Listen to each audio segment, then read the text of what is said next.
Waves crash against steel hulls as U.S. sailors rush to their stations. A sudden radar contact has appeared, one they didn't expect this close to Venezuelan waters. The bridge goes silent, only the hum of electronics breaking the tension. On the horizon, the shape of a warship slowly emerges, glinting under the Caribbean sun. This isn't a merchant vessel or a fishing trawler. It's a military ship, moving fast and steady toward the American fleet. The U.S. Navy has faced rivals before, but this feels different. The question echoing through every command center is simple: why is Venezuela sending a warship toward them now? Relations between the United States and Venezuela have been fragile for years, marked by sanctions, oil disputes, and military tension in shared waters. But this latest move feels like a new chapter, one no one was ready for. Recent intelligence reports hinted that Venezuela had quietly upgraded its naval fleet using foreign technology, possibly with assistance from Russia or Iran. That revelation alone sparked concern in the Pentagon. Now, with the new warship spotted near U.S. patrol zones, it seems those reports weren't exaggerations. Something big is unfolding just miles from U.S. carrier groups. At 6:40 a.m. local time, the radar officer aboard a U.S. Burke-class destroyer reported a high-speed contact moving north. Within minutes, tracking data confirmed the vessel's identity: a Venezuelan warship, not previously known to operate this far out. Communications officers tried to raise it on open frequencies, following naval protocol, but there was no response. Instead, the Venezuelan ship adjusted its heading, mirroring the destroyer's course. That's when the U.S. captain ordered all hands to Condition 2, the stage before full combat readiness. No one said it aloud, but everyone understood the risk. One wrong signal could ignite a major international crisis. This new Venezuelan vessel, rumored to be part of the Bolivar class, is no ordinary ship. Sources claim it carries advanced radar arrays, anti-ship missiles, and stealth features purchased through back-channel deals. It's smaller than a U.S. destroyer, but engineered for close-range combat and coastal defense, making it a dangerous opponent in shallow waters. Satellite images suggest its hull design borrows elements from Russian Stergoshy-class corvettes, meaning its radar cross-section is reduced, a challenge even for advanced U.S. detection systems. The U.S. destroyer's captain contacts Fleet Command, transmitting real-time data feeds to headquarters in Norfolk. Orders come back within seconds: maintain distance, keep eyes on target, and prepare for escalation protocols. Weapon systems quietly power up. Surface-to-air missile hatches open slightly, ready but not armed. Electronic warfare suites begin jamming tests, gauging how the Venezuelan radar reacts. Onboard, sailors stay calm but focused. Even a minor signal misread could trigger a radar lock, forcing retaliation.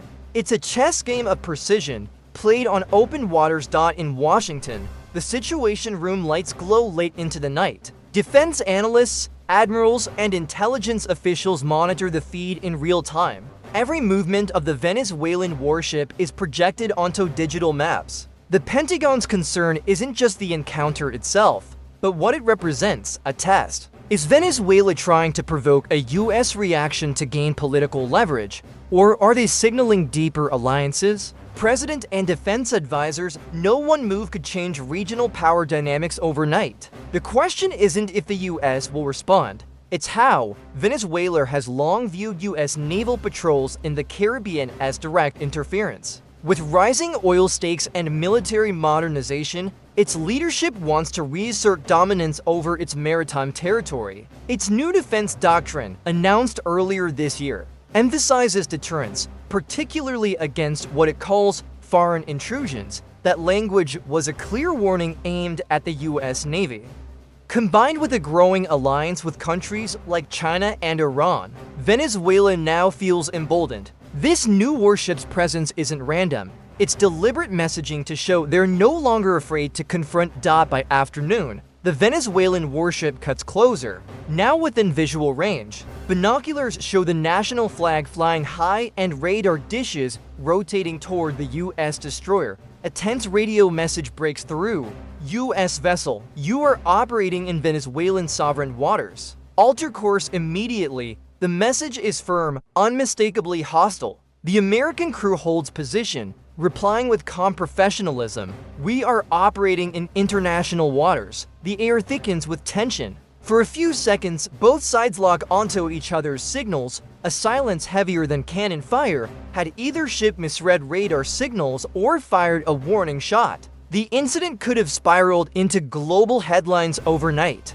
Military experts note that such moments have sparked wars before. All it takes is one miscalculated trigger. US analysts later revealed that the Venezuelan ship's missile systems were on standby, not active, a sign that even they didn't want escalation, just intimidation.